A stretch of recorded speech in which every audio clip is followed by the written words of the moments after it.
നമുക്ക് ആ പൊസിഷൻ ഏതായാലും നല്ല പൊസിഷൻ ഏത് പൊസിഷനിൽ കൊണ്ടുപോകണം. ഞങ്ങൾ പേഷ്യൻറ്റ് 1-2 ദിവസം കൊണ്ട് വീട്ടിലേക്ക് പോവാം. ചെയ്യാൻ പറ്റുന്ന കാര്യങ്ങളൊന്നും ചെയ്യാൻ പറ്റില്ല. എല്ലാ പേഷ്യൻറ്റിനും ഒരേപോലെ നമുക്ക് ആ റിസൾട്ട് കൊടുക്കാൻ കഴിയും. ഈ ട്രാക്കേഴ്സ് ഈ 2 പിന്ന് വഴി നമ്മൾ ബോണിലേക്ക് അറ്റാച്ച്. ആദ്യത്തെ സ്റ്റേജിൽ നമുക്ക് കണ്ടുപിടിക്കാൻ പറ്റിക്കഴിഞ്ഞാൽ ഇത് റോബോട്ട് തന്നെയാണോ വന്നിട്ട് ചെയ്യുകയാണോ? കുറച്ച് കാലം കഴിഞ്ഞിട്ട് നമ്മൾ നടക്കുമ്പോൾ ചെറിയ വളവ് വരാൻ തുടങ്ങും. നമ്മളിത് അനക്കുമ്പോൾ ഇത് ഇവിടെ എത്തുമ്പോൾ മുമ്പ് കട്ട് ചെയ്യും, ഇവിടെ എത്തുമ്പോൾ എണ്ണും. അത്രയും പെർഫെക്റ്റ് ആയി. നമുക്ക് ഈ ഒരു ഓപ്പറേഷൻ വലിയൊരു ഓപ്പറേഷനാണ്. നമ്മുടെ ക്യാമറ ആയിട്ട് കമ്മ്യൂണിക്കേറ്റ് ചെയ്ത് അപ്പോൾ ഈ ക്യാമറ വഴി കണ്ടുപിടിച്ച് നമുക്കതിൽ നമ്പർ തരും. മുമ്പ് ചെയ്യാൻ പറ്റാത്ത എല്ലാ കാര്യങ്ങളും തിരിച്ച് ചെയ്യാൻ പറ്റും.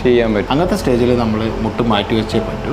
നല്ല മൂവ്മെന്റ്സ് കിട്ടും. പ്ലാന്റിന്റെ കമ്പനിയും വളരെ ഇമ്പോർട്ടൻ്റ് ആണ്. അത് നമ്മൾ പഴയ ടെക്നിക്കലും പുതിയ ടെക്നിക്കലും ഒരേപോലെ. ആ റോബോട്ടിക് ടൂള് ഡോക്ടർ കയ്യിലുണ്ടാവും. ബട്ട് മോസ്റ്റ് പ്രിസൈസ് ആയിട്ടുള്ള ഒരു റോബോട്ടാണ് നമ്മളുടെ റോബോട്ടിന്റെ ആം എന്ന് പറയുന്ന സാധനം. നല്ല റിസൾട്ട്സ് ഉണ്ട്. 20 years. ഈ ഒരു വീഡിയോ പൂർണ്ണമായിട്ട് കാണുക. എന്തായാലും നിങ്ങൾക്കോ അല്ലെങ്കിൽ നിങ്ങളുടെ ഫാമിലിയിലുള്ള ആർക്കെങ്കിലും ഇത് ഉപകാരപ്പെടാതിരിക്കില്ല. അതിനുള്ള ഇൻഫർമേഷൻ ആണ് ഈ ഒരു വീഡിയോയിൽ പാസ് ചെയ്യുന്നത്. അപ്പോൾ എന്തായാലും ഫുള്ളായിട്ട് കാണാൻ ശ്രമിക്കുക. ഈ മുട്ടുവേദന കൊണ്ട് കഷ്ടപ്പെടുന്ന ഒരുപാട് പേരുണ്ട്. അത് അനുഭവിക്കുന്നവർക്ക് മാത്രമേ അതിൻ്റെ ഒരു കഷ്ടപ്പാട് അറിയുള്ളൂ. അത് പ്രായമായവർ മുതൽ ചെറുപ്പക്കാർക്ക് വരെ ഈ ഒരു സംഭവം ഉണ്ട്. അങ്ങനെയുള്ളവർക്ക് കുറച്ചുകൂടെ ആശ്വാസമാകുന്ന രീതിയിലുള്ള ഒരു സർജറി വന്നിട്ടുണ്ട്, റോബോട്ടിക് നീ സർജറി. അതായത് ഇതിന്റെ പ്രത്യേകത എന്താണെന്ന് വെച്ചാൽ റോബോട്ടിന്റെ സഹായത്തോടു കൂടിയാണ് ഈ ഒരു സർജറി ചെയ്യുന്നത്. ഈ മുട്ടുമാറ്റി വെക്കൽ സർജറി ഇപ്പോൾ ഓൾറെഡി ചെയ്യുന്നത് പെർഫെക്റ്റ് ആണ്. പക്ഷെ അതിലാറെ കുറച്ചുകൂടി ബെറ്റർ ആയിട്ട് ആക്യുറേറ്റ് ആയിട്ട് ഈ റോബോട്ട് ഉപയോഗിച്ചുള്ള സർജറി കൊണ്ട് പറ്റും എന്നുള്ളതാണ് ഇതിന്റെ ഒരു ഗുണം. ഇതിനെക്കുറിച്ച് കൂടുതലായിട്ട് മനസ്സിലാക്കാൻ വേണ്ടി ഞാനിവിടെ കോഴിക്കോട് ആസ്റ്റർ മിംസിലാണുള്ളത്. ഇവിടെ കുറച്ച് കാലങ്ങളായിട്ട് ഈ ഒരു സർജറി കാര്യങ്ങളൊക്കെ ചെയ്യുന്നുണ്ട്. അപ്പോൾ ഇവിടുത്തെ ഡോക്ടേഴ്സിന് ഇതിനെക്കുറിച്ച് ആധികാരികമായിട്ട് കറക്റ്റായിട്ട് പറഞ്ഞു തരാൻ പറ്റും. അപ്പോൾ നമ്മൾ സർജറി ചെയ്യുന്ന തിയേറ്ററിലാണുള്ളത്. നമ്മുടെ കൂടെ സർജറി ചെയ്യുന്ന ഡോക്ടേഴ്സ് ഉണ്ട്. ജസ്റ്റ് ഒന്ന് പരിചയപ്പെടാം. ഞാൻ ഡോക്ടർ മൊയ്തൂഷ്. ഞാൻ ഡോക്ടർ ഷമീം. ഞാൻ ഡോക്ടർ പ്രദീപ് കുമാർ. ഞാൻ HOD ആണ് ഓർത്തോപെഡിക്സിന്. നമ്മൾ 3 പേരാണ് ഈ ജോയിന്റ് റീപ്ലേസ്മെന്റ് ടീം മിംസിന്റെ. നമ്മളാണ് ഈ മുട്ടുമാറ്റല് എടുപ്പ് മാറ്റിന്റെ ടീമായിട്ടാണ് ചെയ്യാം. അപ്പൊ ഡോക്ടർ, നമ്മുടെ ഓഡിയൻസിന് അറിയേണ്ടി വരിക ഇതിന്റെ പ്രൊസീജിയേഴ്സും എല്ലാ സംഭവവും നമ്മൾ ഇതിൽ ഇൻക്ലൂഡ് ചെയ്യാൻ ഉദ്ദേശിക്കുന്നുണ്ട്. അപ്പൊ ഫസ്റ്റ് തന്നെ ഈ മുട്ടുവേദന എങ്ങനെയാണ് വരുന്നത്, ഇത് ആർക്കൊക്കെയാണ് വരുന്നത്, ഇതിന്റെ സ്റ്റേജസ് എന്താണെന്നുള്ളത് വളരെ സിമ്പിൾ ആയിട്ട് അത് എല്ലാവർക്കും അറിയുന്നതായിരിക്കാം, എങ്കിലും ജസ്റ്റ് ഒന്ന് നമുക്കൊന്ന് പറഞ്ഞു കൊടുക്കാം.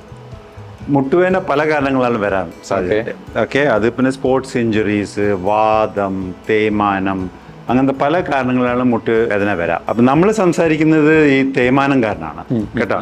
ഈ തേയ്മാനം കാരണം നമ്മൾക്ക് എന്തെങ്കിലും ഇഞ്ചുറി ഉണ്ടായാൽ വരാൻ സാധ്യതയുണ്ട്, പ്രായം കൊണ്ട് വരാൻ സാധ്യതയുണ്ട്, വാദത്തിന്റെ അസുഖം കൊണ്ട് വരാൻ സാധ്യതയുണ്ട്, ജനറ്റിക് എലിമെന്റ് ഉണ്ട്. അപ്പൊ ഈ ഇങ്ങനത്തെ കാരണങ്ങളാണ് മുട്ട് തേയ്മാനം വരിക. എന്താ പറ്റുക, നമ്മളെ തരുണാസ്ഥി ഉണ്ട് മുട്ടിന്റെ ഉള്ളിൽ തന്നെ, കാർട്ടിലേജ് എന്ന് പറയും. ഇത് ഡാമേജ് ആയി പോകുന്നത്. അത് പരിക്ക് പറ്റിയിട്ട് ഡാമേജ് ആയി പോയി, ഡാമേജ് ആയിട്ട് പിന്നെ അവസാനം ആ കാർട്ടിലേജ് മുഴുവൻ പോകും. അപ്പൊ തേയ്മാനം, ഇതാണ് നമ്മുടെ തരുണാസ്ഥി. ഞാൻ ഇപ്പൊ പറഞ്ഞ തരുണാസ്ഥി വന്നത്. അപ്പോൾ തേയ്മാനം വരുമ്പോൾ ഈ തരുണാസ്ഥിയൊക്കെ പോയിട്ട് ഉള്ളിലുള്ള എല്ലാണ് വരുന്നത്. എല്ലും വന്നിട്ടാണ് ഈ വേദന വരുന്നത്. കുറച്ചു കാലം കഴിഞ്ഞിട്ട് നമ്മൾ നടക്കുമ്പോൾ ചെറിയ വളവ് വരാൻ തുടങ്ങും. ഒരു ഭാഗം തേഞ്ഞ് ആ ഭാഗത്തേക്ക് ഇത് വളയാൻ തുടങ്ങും. നടത്തം മുഴുവൻ മാറും. നടക്കാൻ പറ്റില്ല, ഇരുന്നിട്ട് എണീക്കാൻ പറ്റില്ല, സ്റ്റെപ്പ് കയറാൻ പറ്റില്ല. നമ്മളെ ജീവിത രീതി അങ്ങോട്ട് മാറാൻ തുടങ്ങും. ചെയ്യാൻ പറ്റുന്ന കാര്യങ്ങളൊന്നും ചെയ്യാൻ പറ്റില്ല, പുറത്തു പോകാൻ തോന്നുന്നില്ല. അങ്ങനെയൊക്കെ വരുമ്പോൾ നമ്മളെ മൊബിലിറ്റി അങ്ങ് നിന്നു. ഇതാണ് മെയിൻ പ്രോബ്ലം. അപ്പൊ ഇതിനുള്ള ട്രീറ്റ്മെന്റുകൾ ഇപ്പൊ നിലവിൽ ഒരുപാട് ട്രീറ്റ്മെന്റ് ഉണ്ടാവുമല്ലോ. അപ്പൊ എന്തൊക്കെ ട്രീറ്റ്മെന്റ് ആണ് ഇപ്പൊ ഉള്ളത്? തേയ്മാനം നമ്മൾ പല സ്റ്റേജുകളായിട്ടാണ് തരുന്നത്. ഫസ്റ്റ് സ്റ്റേജിലൊക്കെയാണ് നമ്മൾ 1 തൊട്ട് 4 വരെയുള്ള സ്റ്റേജ് പറയാം. ആദ്യത്തെ സ്റ്റേജിൽ നമുക്ക് കണ്ടുപിടിക്കാൻ പറ്റിക്കഴിഞ്ഞാൽ നമുക്ക് വെയിറ്റ് റിഡക്ഷനും ജീവിതശൈലി മോഡിഫിക്കേഷനൊക്കെ നടത്തിയിട്ട് ഫിസിയോതെറാപ്പിയും മെഡിക്കേഷനും ഒക്കെ ആയിട്ട് പെയിന് കുറക്കാനും ഒരു പരിധി വരെ തേയ്മാനത്തിന്റെ പ്രോഗ്രഷൻ നമുക്ക് തടയാനും കഴിയും. കുറച്ചുകൂടി അഡ്വാൻസ്ഡ് ആയിട്ടുണ്ടെങ്കിൽ റീജനറേറ്റീവ് തെറാപ്പീസ് ഉണ്ട്, PRP ഇഞ്ചക്ഷൻസ്, ഫിസിയോതെറാപ്പി, അതൊക്കെ ചെയ്യും. അതിൽ നമ്മളെ മെയിൻ എയിം എന്ന് പറഞ്ഞു കഴിഞ്ഞാൽ പേഷ്യന്റിന് വലിയ വളവുണ്ടാവില്ല. അപ്പൊ അങ്ങനത്തെ സന്ദർഭത്തിൽ നമ്മൾ പെയിൻ കുറക്കാൻ വേണ്ടിയിട്ടുള്ള ബുദ്ധിമുട്ടുകൾ, അത് നമ്മൾ കീ ഹോൾ സർജറി ചെയ്ത് വാഷ് ചെയ്യുക, അങ്ങനെയുള്ള പെയിൻ റിഡക്ഷന് വേണ്ടിയിട്ടുള്ള കാര്യങ്ങൾ ചെയ്യും. അതും വളരെ സക്സസ്ഫുൾ ആയിട്ട് തന്നെ പോകുന്നത്. അപ്പോൾ മുട്ട് മാറ്റി വെക്കുന്ന പ്രക്രിയയിലേക്കാണ് ലാസ്റ്റ് നമ്മൾ എത്തുന്നത്. നമ്മൾ ലാസ്റ്റ് അഡ്വാൻസ് സ്റ്റേജിൽ നമുക്ക് വേറൊരു ഓപ്ഷൻ ഉള്ള എല്ലും തമ്മിൽ അറിയാണ്, കാലിന് നല്ല വളവുണ്ട്. അങ്ങനത്തെ സ്റ്റേജിൽ നമ്മൾ മുട്ട് മാറ്റി വെച്ചേ പറ്റൂ. അപ്പോൾ ഇനീഷ്യലി നമ്മൾ ട്രൈ ചെയ്യുക എന്താ വെച്ചാൽ മുട്ട് മാറ്റി വെക്കുന്നത് മാക്സിമം ഡിലേ ചെയ്യാം, പേഷ്യന്റിന്റെ ക്വാളിറ്റി ഓഫ് ലൈഫ് ഇമ്പ്രൂവ് ചെയ്യാം. ഇതാണ് നമ്മൾ ഇനീഷ്യലി ചെയ്യുന്നത്. വളരെ അഡ്വാൻസ്ഡ് ആയിട്ടുള്ള സ്റ്റേജിൽ മുട്ട് മാറ്റി വെച്ചേ പറ്റുള്ളൂ. ഓക്കെ. ഈ മുട്ട് മാറ്റി വെക്കുക എന്നൊക്കെ പറയുമ്പോൾ നമ്മുടെ ഓഡിയൻസിന് കേൾക്കുമ്പോൾ ഇത് എങ്ങനെയാണ് ഇത് ചെയ്യുന്നതെന്നൊക്കെ ഒരു ഇതുണ്ടാവും. കാരണം ഇതിന്റെ ഉള്ളിലുള്ള സംഭവങ്ങളൊന്നും അവർക്ക് അറിയില്ലല്ലോ. അപ്പോൾ ഇത് എങ്ങനെയാണ് ഈ സംഭവം ചെയ്യുന്നത്, അതിന്റെ പ്രൊസീജിയേഴ്സ് എന്തൊക്കെയാണ്? മുട്ട് എന്ന് പറഞ്ഞാൽ രണ്ട് ഭാഗമാണ്, ഒന്ന് തൊടയെല്ല് പിന്നെ ഒന്ന് താഴത്തെ ഭാഗം ടിബിയവും ഫിബുല, രണ്ട് എല്ലുകളാണ്. ഇത് ഹിഞ്ച് ജോയിന്റ് ആണ്, രണ്ട് തമ്മിൽ ചേർന്ന ജോയിന്റ് ആണ് മുട്ട് സന്ധി എന്നാണ് പറയൽ. അപ്പൊ തേയ്മാനം എന്ന് പറയുമ്പോൾ ഈ തരുണാസ്ഥി തഞ്ഞു പോകും, അത് കേട് വന്ന ഭാഗം. അപ്പൊ നമ്മുടെ സ്റ്റേജ് 4 ലാസ്റ്റ് സ്റ്റേജിലാണ് മുട്ട് മാറ്റി വെക്കൽ. അപ്പൊ കാല് വളവുണ്ടാവും, എല്ലിലേക്ക് ഡാമേജ് വരാം, രണ്ട് എല്ലുകൾ തമ്മിൽ വരും. ആ സ്റ്റേജിലാണ് ഞങ്ങൾ മുട്ട് മാറ്റി വെക്കുന്നത്. മുട്ട് മാറ്റി വെക്കുന്നത് പറഞ്ഞാൽ ഈ കേടായ തരുണാസ്ഥിനെ മാത്രമാണ് ഞങ്ങൾ ചേഞ്ച് ചെയ്ത് വെക്കാം. പറഞ്ഞാൽ മുട്ടില് സർഫേസ്, അതിന്റെ ഫീമർ, അതിന്റെ താഴെഭാഗം, താഴത്തെ ടിബിയ, അതിന്റെ ബേസ് പ്ലേറ്റും അതിന്റെ അകത്തോട്ട് രണ്ട് സ്റ്റീൽ തമ്മിൽ വരാതിരിക്കാൻ വേണ്ടി ഒരു പോളിയെത്തിലൈൻ, ഹൈഡ്രോക്ലോസിക് പോളി, ഒരു പ്ലാസ്റ്റിക് ആണ്, അത് നമ്മൾ ഫിക്സ് ചെയ്യും. ഞങ്ങൾ കൺവെൻഷണൽ രീതിയിൽ ചെയ്യാം, ഇല്ലെങ്കിൽ ഈ റീസെന്റ് ആയി വന്ന റോബോട്ടിക് മെത്തഡിൽ നമുക്ക് ചെയ്യാം. ഇത് ഞങ്ങൾ എന്തിനു വെക്കുന്ന പറഞ്ഞാൽ വളവ്, കാലിന്റെ ആദ്യം ഇത് ചെയ്യുമ്പോൾ കാലിന്റെ വളവ് ശരിയാക്കിയതിന് ശേഷമാണ് ഈ സാധനം ഇടാൻ പോകുന്നത്. അപ്പൊ ഇത് ഞങ്ങളെ മുട്ടിൽ വരുന്ന വേദന മാറ്റാൻ വേണ്ടിയാണ്. ഇങ്ങനെ മാറ്റി വെച്ചാൽ മുട്ടിന്റെ വളവ് മാറും, വേദന കുറഞ്ഞു കിട്ടും, പേഷ്യന്റ് ഫുള്ളി ഫങ്ഷണൽ റിക്കവറി കിട്ടും. അപ്പൊ ഇതുവരെ നോർമൽ സർജറീസ് ആയിരുന്നല്ലോ ചെയ്തിരുന്നത്. അപ്പൊ അതിലേക്ക് ഒരു റോബോട്ട് വരുമ്പോൾ എല്ലാവർക്കും ഉള്ള ഒരു ഡൗട്ട് ആയിരിക്കും, ഇത് റോബോട്ട് തന്നെയാണോ വന്നിട്ട് ചെയ്യാണോ? അപ്പൊ റോബോട്ട് എന്ന് വരുമ്പോൾ എല്ലാവരുടെ മൈൻഡിലും അങ്ങനെ ഒരു സംഭവമായിരിക്കും. അപ്പൊ അതാണോ, ഇനി ഡോക്ടർ അവിടെ ഉണ്ടാവില്ലേ, കാണിച്ച ഡോക്ടറെ കാണാൻ പറ്റില്ലേ, അങ്ങനെയൊക്കെയുള്ള പല ഡൗട്ടുകളുണ്ടാവും. അപ്പൊ ഈ ഒരു ഇത് എങ്ങനെയാണ് ഇതിന്റെ പ്രൊസീജിയേഴ്സ് വരുന്നത്, എന്താണ് ഈ റോബോട്ടിക് സർജറി ഇതും തമ്മിലുള്ള മാറ്റം? ഈ നീ റീപ്ലേസ് മുട്ട് മാറ്റുന്നത് ഇപ്പൊ ഒരു 50 വർഷമായി അപ്രോക്സിമേറ്റ്ലി ഇത് നടന്നുകൊണ്ടിരിക്കുന്നത്. നോർമലായിട്ട് ഈ മുട്ട് മാറ്റുന്ന ഈ ഓപ്പറേഷൻ 50 വർഷമായി 1970s മുതൽ ഉള്ളതാണ്. ഇപ്പോ മില്യൺസ് ആൻഡ് മില്യൺസ് ഓഫ് ഈ സർജറീസ് നടന്നിട്ടുണ്ട്. അതിന്റെ ഒക്കെ ഡാറ്റ, അതായത് ഈ മുട്ടിന് ഇന്ന സൈസ് വേണം, ഇത്ര കട്ട് ചെയ്യണം, ഈ രീതിയിൽ വെക്കണം, എല്ലാ ഡാറ്റ എല്ലാ ഡോക്ടർമാരുടെ കയ്യിലുണ്ട്, എല്ലാം സോഫ്റ്റ്വെയർ ഇതിലുണ്ട്. പക്ഷെ നമുക്കിപ്പോ കുറെ പേഷ്യൻസ് നല്ല റിസൾട്ട്സ് ഉണ്ട്, നല്ല റിസൾട്ട്സ് ഡു വെൽ, നടക്കാം, എത്ര ദൂരം വേണം നടക്കാൻ പറ്റും, സ്റ്റെപ്പ് കയറാൻ പറ്റും, ചില പേഷ്യൻസ് നിസ്കരിക്കും വരച്ചു. പക്ഷെ നമ്മളെ ലൈഫിൽ ഗോൾ എന്താ വെച്ചാല് പെർഫെക്റ്റ് ആവണം. പെർഫെക്ഷനാണ് നമ്മളെല്ലാം നമ്മൾ ട്രൈ ചെയ്യുന്നത്. അപ്പോൾ പെർഫെക്ഷൻ അച്ചീവ് ചെയ്യാൻ വേണ്ടിയിട്ടാണ് നമുക്ക് ഒരു ആഡഡ് ഇത് വന്നത്. അപ്പോൾ ഇത്രയും വർഷത്തെ ഡാറ്റ മുഴുവൻ എല്ലാം ഈ എടുത്തിട്ട് ബയോമെഡിക്കൽ എഞ്ചിനീയേഴ്സിൻ്റെ കൂടെ ഇരുന്നിട്ട് ഈ ഡാറ്റ മുഴുവൻ ഇൻകോപ്പറേറ്റ് ചെയ്ത് റോബോട്ടിക്സിലേക്ക് ഈ സോഫ്റ്റ്വെയർ ആഡ് ചെയ്തിട്ട്, അപ്പൊ നമ്മളിപ്പോ ഒരു മുട്ട് വന്നിട്ടുണ്ടെങ്കിൽ ആ മുട്ടിന്റെ എന്തൊക്കെ ഡിഫോമിറ്റീസ് ഉള്ളത്, എന്തൊക്കെ ചെയ്യാൻ പറ്റുമെന്ന് ഈ റോബോട്ടിന്റെ ഹെൽപ്പും കൂടി എടുത്തിട്ട് ചെയ്യുമ്പോൾ അത്രയും പെർഫെക്റ്റ് ആയി. നമുക്ക് ഈ ഒരു ഓപ്പറേഷൻ വലിയൊരു ഓപ്പറേഷനാണ്, അത് ജീവിതത്തിൽ ഒരു ഭാഷയെ ചെയ്യാൻ പാടും. അപ്പൊ അത് ചെയ്യുമ്പോൾ പെർഫെക്റ്റ് ആണ്. ആ പെർഫെക്ഷന് ഹെൽപ്പ് ചെയ്യുന്ന ഒരു ടൂളാണ് ഈ റോബോട്ടിക്സ്. അത് വന്നതിന് ശേഷം നമുക്ക് പെർഫെക്റ്റ് അലൈൻമെന്റ് കിട്ടും. നമ്മൾ ഇട്ട ആ ഇംപ്ലാന്റ്സ്, അതായത് ഇതാണ് നമ്മൾ ഇംപ്ലാന്റ്സ് എന്ന് പറയുന്നത്, അത് പെർഫെക്റ്റ് പൊസിഷനിലായിരിക്കും. മൂവ്മെന്റ്സ്, പേഷ്യന്റ് നല്ല മൂവ്മെന്റ്സ് കിട്ടും, പെയിനിന്റെ ചാൻസ് കുറയും, കോംപ്ലിക്കേഷൻസ് കുറയും, patient becomes very very very happy. ഇതാണ് ആ ഡിഫറൻസ്. പേഷ്യന്റ് ഉണ്ടാവുന്ന ഒരു ഡൗട്ട് ആയിരിക്കും, ഈ പറഞ്ഞ പോലെ ഫുള്ളി റോബോട്ട് ആണോ ഇത് ചെയ്യുന്നത്, അതോ ഡോക്ടറുടെ? അല്ല, അങ്ങനെയല്ല കേട്ടോ. പല ടൈപ്പ് റോബോട്ടിക് മെഷീൻസ് ഉണ്ട്. നമ്മൾ ഈ സ്മിത്ത് ആൻഡ് നെവ്യൂ എന്ന് പറഞ്ഞ കമ്പനിയാണ്, ഇത് വെച്ചിട്ടാണ് വെരി അഡ്വാൻസ്ഡ്, അവര് one of the best company. അപ്പൊ നമ്മൾ അവര് റോബോട്ടിക് ആണ് ഉപയോഗിക്കുന്നത്. അപ്പോ ഡോക്ടർ ഉണ്ടാവും, ഡോക്ടറാണ് എല്ലാം പ്രൊസീജിയറും ചെയ്യുക. ആ റോബോട്ടിക് ടൂള് ഡോക്ടറെ കയ്യിലുണ്ടാവും, അത് വെച്ചിട്ടാണ് ഇത് ചെയ്യുന്നത്. ആ വ്യത്യാസം മാത്രമേ ഉള്ളൂ. ഒരു അഡീഷണൽ എക്യുപ്മെന്റ് വരുന്നു എന്നുള്ള സംഭവം അത്രേ.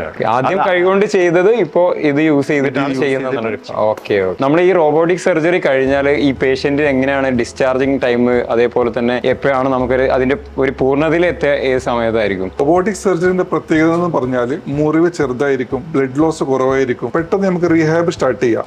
റീഹാബ് പെട്ടെന്ന് സ്റ്റാർട്ട് ചെയ്താൽ ഞങ്ങൾ പേഷ്യന്റ് 1-2 ദിവസം കൊണ്ട് വീട്ടിലേക്ക് പോവാം. പേഷ്യന്റ് ഒരാഴ്ച കൊണ്ട് സ്റ്റെപ്പ് കയറാൻ തുടങ്ങാം, 3 ആഴ്ച കൊണ്ട് ബാക്ക് ടു നോർമൽ സ്ഥിതിയിലേക്ക് ഇറങ്ങാം. ഓക്കെ. ഇപ്പൊ പേഷ്യന്റിലായിരിക്കും എല്ലാം നമ്മൾ ആദ്യം ചെയ്തിരുന്ന പല കാര്യങ്ങളും ചെയ്യാൻ പറ്റുമോ, അതോ ജസ്റ്റ് പെയിന് മാത്രമേ കുറവുണ്ടാവുള്ളൂ എന്നുള്ള ഡൗട്ട് ഉണ്ടാവാം? 3 ആഴ്ച കംപ്ലീറ്റ് ഫിസിയോ ചെയ്ത് ബാക്ക് ടു സ്ട്രെങ്ത് റീഗെയിൻ ചെയ്താൽ മുമ്പ് ചെയ്യാൻ പറ്റാത്ത എല്ലാ കാര്യങ്ങളും തിരിച്ചു ചെയ്യാൻ പറ്റും.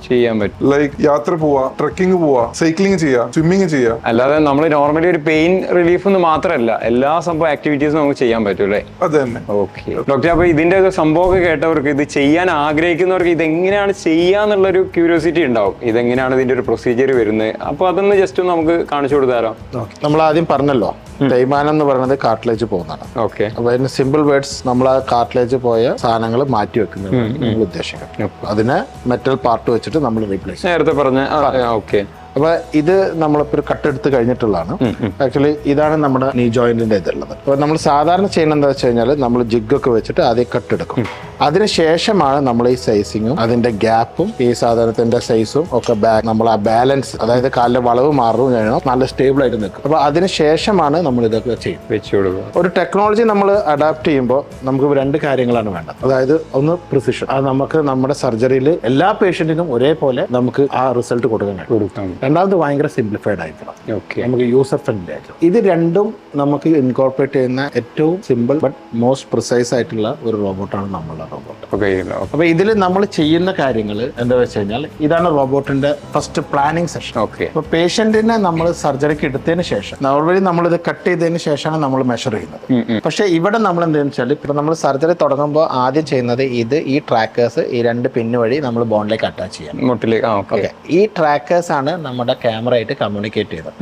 അപ്പൊ നമ്മൾ കാലനക്കുമ്പോഴും നമ്മളെ കാലിന്റെ മൂവ്മെന്റ്സ് ഒക്കെ ഈ ട്രാക്കർ വഴി അതിലേക്ക് റെക്കോർഡ് ചെയ്യും. അങ്ങനെയാണ് നമ്മൾ റോബോട്ടിനായിട്ട് കമ്മ്യൂണിക്കേറ്റ് ചെയ്തത്.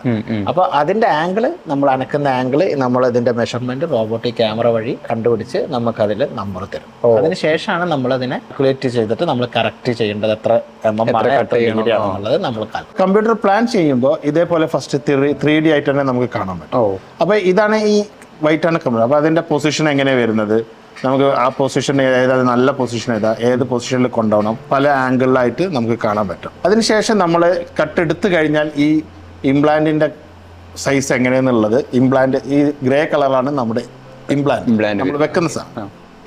ഇതാണ് നമ്മുടെ ബോർഡർ. അപ്പോൾ അതിലെങ്ങനെ ഫിറ്റ് ആവുന്നു, അങ്ങനെ പെർഫെക്റ്റ് ഫിറ്റ് എങ്ങനെ വരുന്നു എന്നുള്ളത് നമുക്ക് മനസ്സിലാവും. ഒന്ന് നമ്മൾ ബോഡിയിൽ ഇംപ്ലാന്റ് വെച്ചിട്ടില്ല.